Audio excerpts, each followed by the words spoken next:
आज के कार्यक्रम में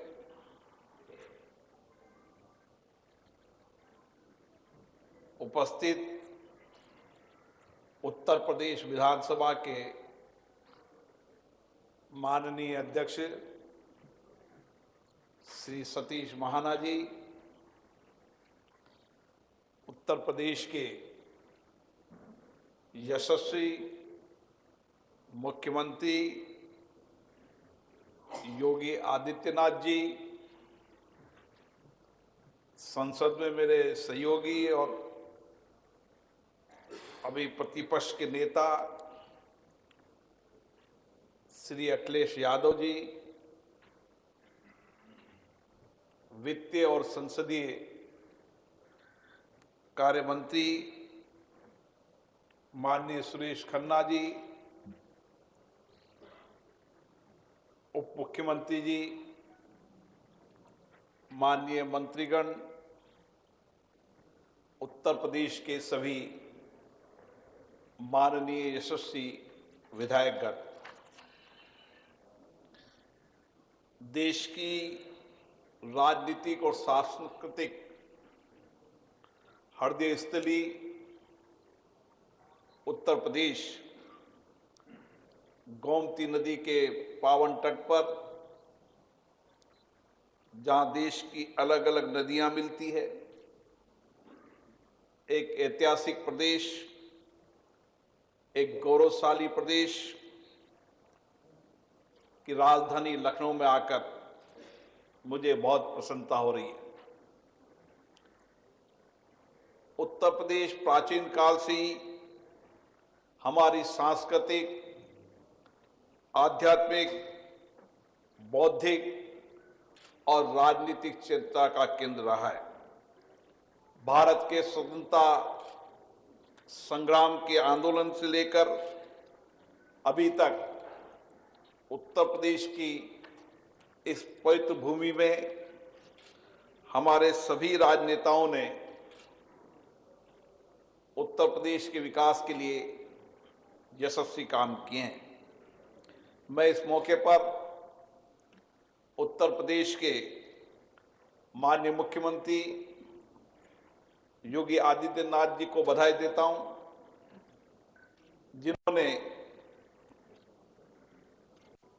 पुनः मुख्यमंत्री के रूप में, सदन के नेता के रूप में अपना दायित्व संभाला है।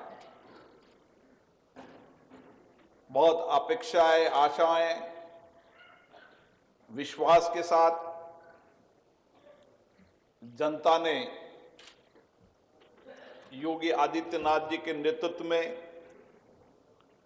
सरकार को मौका देने का प्रयास किया है। मुझे आशा है कि मुख्यमंत्री जी के नेतृत्व में, सदन के नेता के रूप में इस प्रदेश के समावेशी विकास के लिए सभी दलों को साथ लेकर उत्तर प्रदेश के सर्वांगीण विकास के लिए उनका योगदान रहेगा और देश के अंदर उत्तर प्रदेश सामाजिक आर्थिक परिवर्तन का एक नया युग शुरू करेगा। मैं इस मौके पर हमारे विधानसभा के अध्यक्ष सतीश महाना जी को भी अभिनंदन करता हूं कि उन्होंने उत्तर प्रदेश के अध्यक्ष के रूप में अपना दायित्व संभाला है। उनका राजनीतिक, संसदीय एक दीर्घ अनुभव रहा है। मुझे आशा है इस अनुभव का लाभ सभी माननीय विधायकों को मिलेगा और उनके सतत मार्गदर्शन में ये विधानसभा अपने पूर्व अध्यक्षों के रूप में एक गौरव को अनुभव करेगी। उत्तर प्रदेश के अंदर 47 से ज्यादा माननीय महिला विधायक 128 से ज़्यादा माननीय नए विधायक और 200 से ज़्यादा फिर चुनकर आए विधायक, उन सभी माननीय विधायकों का जो 18वीं विधानसभा के अंदर चुन के आए हैं, मैं हार्दिक अभिनंदन करता हूं, स्वागत करता हूं। मुझे आशा है सभी माननीय विधायक इस गौरवशाली विधानसभा की परंपराओं को, उच्च मर्यादाओं को, गरिमा को बनाए रखेंगे और किस तरीके से सामूहिक रूप से मिलकर इस उत्तर प्रदेश का समावेशी विकास हो, सर्वांगीण विकास हो, उसके लिए अपना योगदान निश्चित रूप से देंगे। साथियों, हम आज़ादी की 75 वर्ष की इस लोकतंत्र की यात्रा से गुजर रहे हैं और इस 75 वर्ष की इस लोकतंत्र की यात्रा में हमारे देश में संसदीय लोकतंत्र सशक्त हुआ है, मजबूत हुआ है, जनता का विश्वास, भरोसा हमारे संसदीय लोकतंत्र के प्रति और बढ़ा है। और इसी तरीके से उत्तर प्रदेश की विधानसभा, जो शायद विश्व की सबसे बड़ी राज्य की विधानसभा होगी, इस विधानसभा के अंदर निश्चित रूप से यहाँ के नेताओं ने, यहाँ से निकले हमारे प्रधानमंत्रियों ने इस देश का गौरव सम्मान बढ़ाया है। ये प्रदेश वो प्रदेश है जहां पर वर्तमान प्रधानमंत्री भी उत्तर प्रदेश के हैं और 9 से ज्यादा प्रधानमंत्रियों ने इस देश का नेतृत्व किया है। इसलिए राष्ट्रीय राजनीति के अंदर भी उत्तर प्रदेश की हमेशा विशेष भूमिका रही है और उत्तर प्रदेश विधानसभा की भी सभी विधानमंडलों के मार्गदर्शन में विशेष भूमिका रही है। मैं इस मौके पर सतीश महाना जी को, मुख्यमंत्री जी को बहुत बहुत धन्यवाद दूंगा, जिन्होंने पूरे देश को, विधानमंडल को एक दिशा दी है। ई विधान के माध्यम से सूचना और प्रौद्योगिकी का उपयोग कर हम किस तरीके से विधानमंडलों को जनता के प्रति और जवाबदेही बना सकते हैं और हमारे विधायकों को सूचना प्रौद्योगिकियों की संपूर्ण जानकारी के साथ तर्क से अपनी बात कहने का मौका देंगे।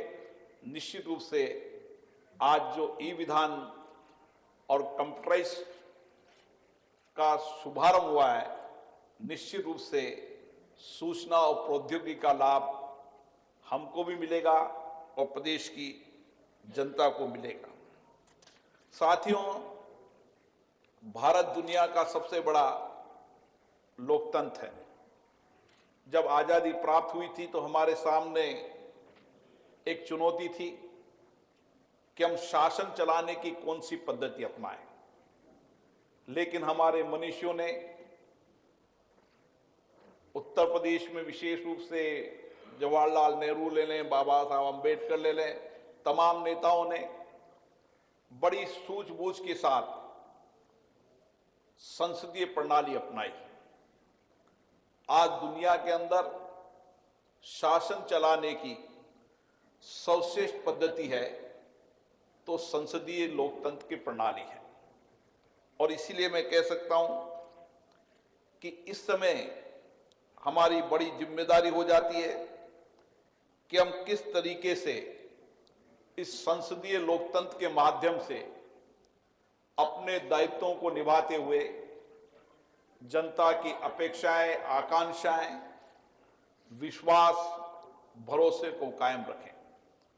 जनता ने बहुत विश्वास के साथ, भरोसे के साथ आपको चुनकर भेजा है और प्रतिनिधि सभा के रूप में आप लाखों लोगों का प्रतिनिधित्व करते हैं। किस तरीके से आप उनकी चिंताओं को, उनके अभावों को, उनकी कठिनाइयों को, उनको समस्याओं को सदन के माध्यम से सरकार तक पहुंचाएं।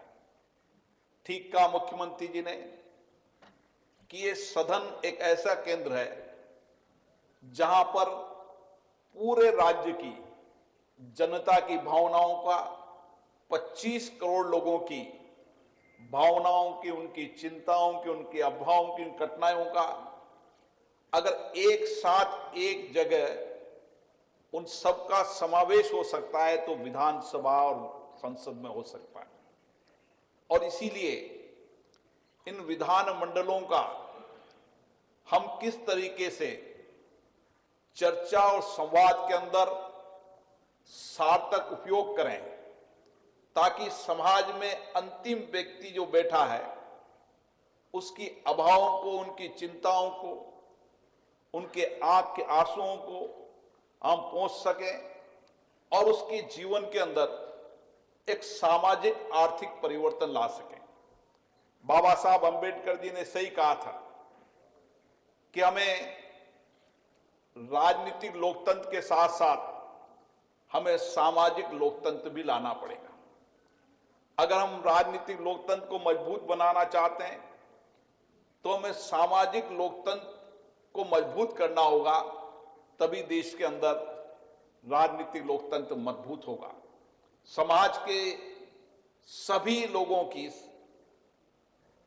वंचित, गरीब, पीड़ित, शोषित व्यक्तियों की आवाज हमारी विधानसभा में हमारे प्रतिनिधि बनते हैं और शासन भी उन वंचित, गरीब, अभाव लोगों की समस्याएं जो सदन में उठती है उसका सार्थक रूप से, सकारात्मक रूप से लेकर अपनी नीतियों और कार्य योजनाओं को बनाता है। और इसीलिए मुझे आशा है कि इस विधानसभा की जो गौरवशाली परंपरा रही है, परपाटियां रही है, यहां के नियम प्रक्रिया रही है, उन नियम प्रक्रियाओं, परपाटी परंपराओं का आप उपयोग कर समाज के अंतिम व्यक्ति तक के जीवन को परिवर्तन करने के लिए एक सार्थक चर्चा और संवाद करें। ये सदन चर्चा संवाद के केंद्र होनी चाहिए। जितनी चर्चा होगी, संवाद होगी, बातचीत होगी, तर्क होंगे, उतने ही हम उस मंथन में से अमृत निकालकर उस जनता का कल्याण कर पाएंगे। इसीलिए संसदीय प्रणाली चर्चा और संवाद का केंद्र है। मैं इसलिए विशेष रूप से आपसे आग्रह करता हूं, हमारे पीठासीन अधिकारियों के सम्मेलन में भी इस बात की चिंता की है कि धीरे धीरे जिस तरीके से सदनों में हंगामा, नारेबाजी, तख्तियां, जिसके कारण सदनों की गरिमा गिरती जा रही है। सदन की गरिमा बनाने की जिम्मेदारी हमारी है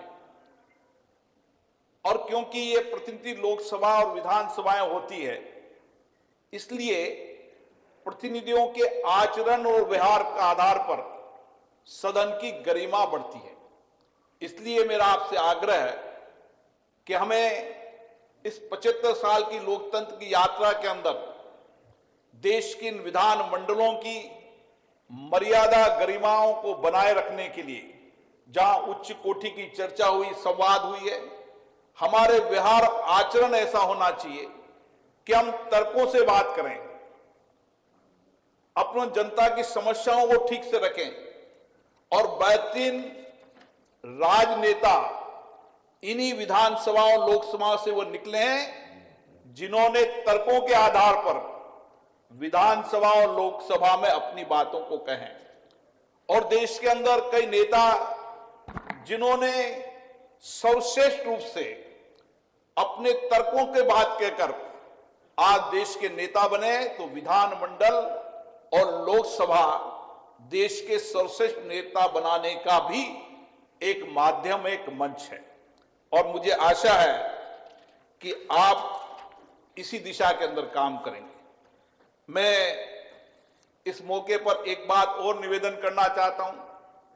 संसद और विधानमंडल का मूल काम कानून बनाने का भी है और ये उत्तर प्रदेश की विधानसभा का अपना गौरवपूर्ण इतिहास रहा है, जिन्होंने एक महत्वपूर्ण कानून विधानसभा में बनाकर लोगों के सामाजिक आर्थिक जीवन के अंदर व्यापक परिवर्तन किए।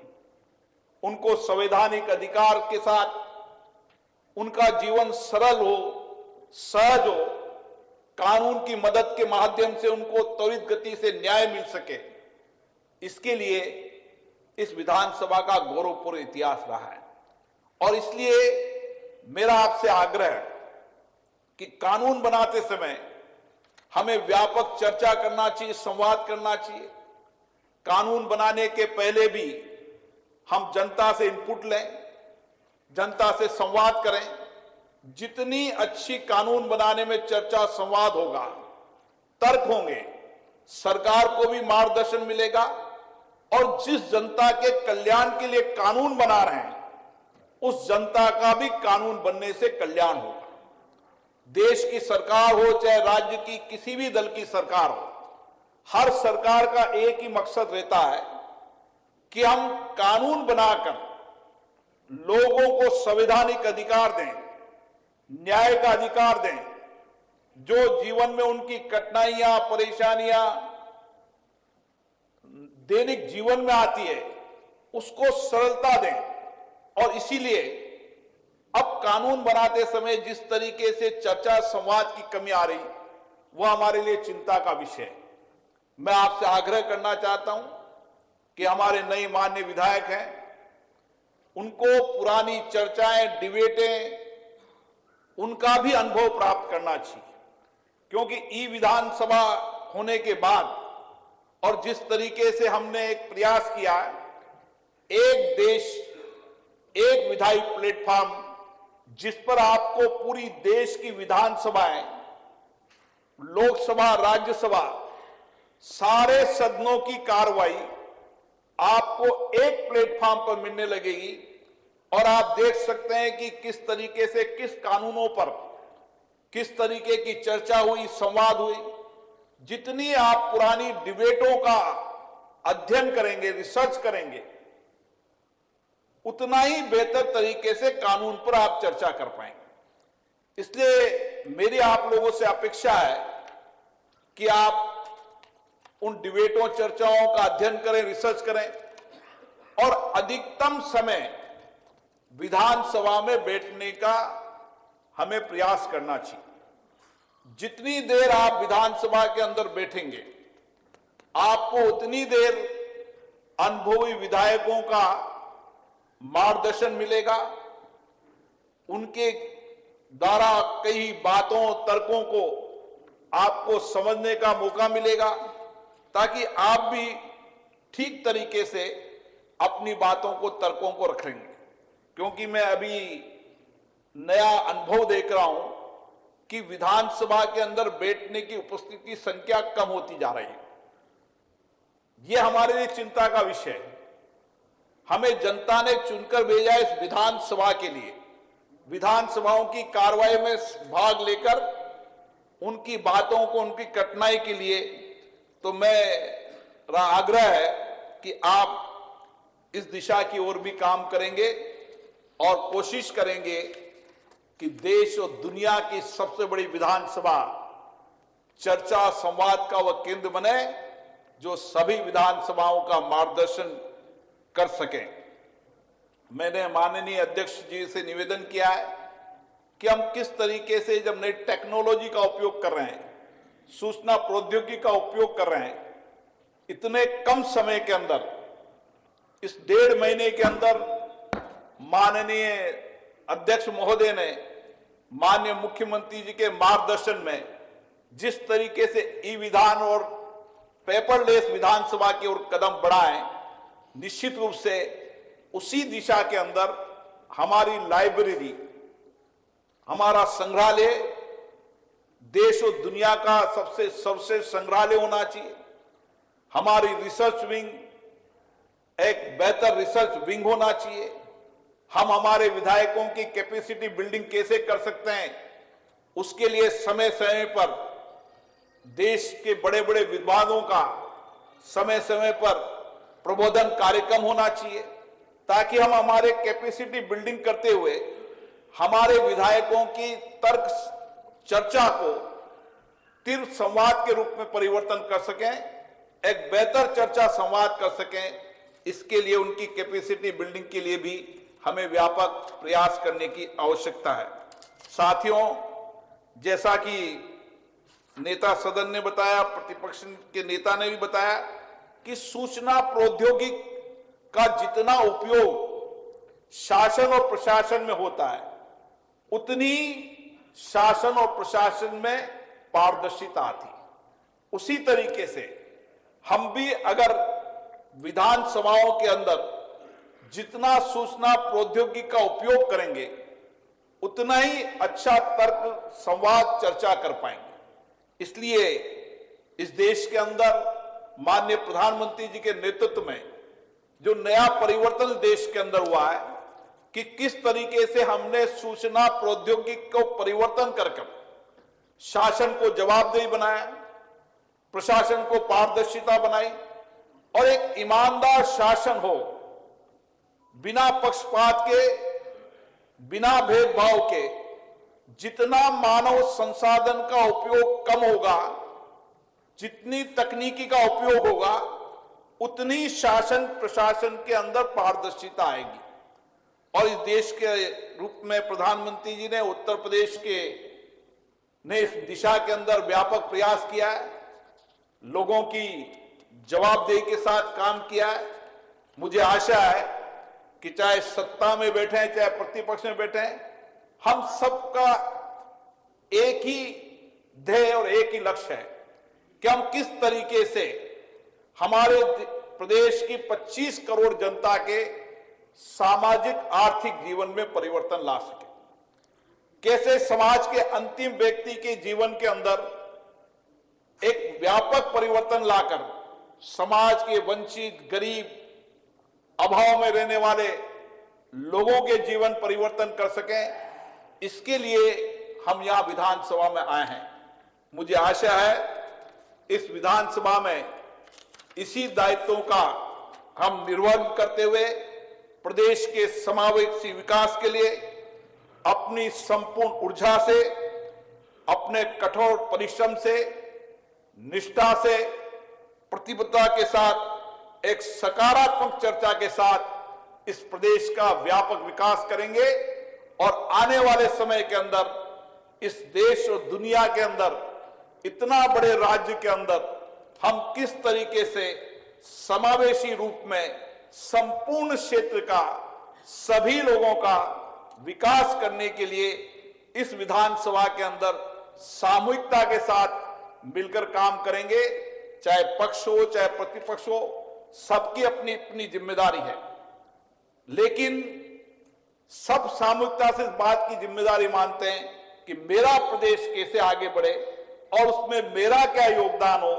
इसके लिए मुझे आशा है सकारात्मक रूप से पक्ष और विपक्ष मिलकर काम करेंगे। जहां पर शासन और प्रशासन में कुछ कमी आएगी, इस विधान मंडलों के माध्यम से प्रतिपक्ष के रूप में हमारी भूमिका रहेगी कि शासन में जवाब दे रहे, प्रशासन में पारदर्शिता रहे। इसके लिए भी हम सजग प्रतिनिधि के रूप में काम कर सामूहिकता के साथ, सामूहिक उत्तरदायित्व के साथ, सामूहिक संकल्प के साथ इस उत्तर प्रदेश को देश का सबसे आर्थिक सामाजिक परिवर्तन करने वाला प्रदेश और सबसे सर्वांगीण विकास, क्योंकि आज देश के अंदर उत्तर प्रदेश का व्यक्ति हर राज्य के अंदर है और जिस कठोर परिश्रम के साथ वह जिस राज्य में रहता है, उस राज्य के विकास में उसका योगदान रहता है। और दुनिया के जितने भी देशों के अंदर मैं गया हूं, वहां भी उत्तर प्रदेश के लोगों का उस देश के विकास में भी बहुत बड़ा योगदान है। इसलिए हमारी ज्यादा जिम्मेदारी बन जाती है कि हम इस सामूहिकता के साथ मिलकर इसको काम को करेंगे। आप सभी को पुनः बहुत बहुत धन्यवाद, बहुत बहुत शुभकामनाएं, बहुत बहुत बधाई।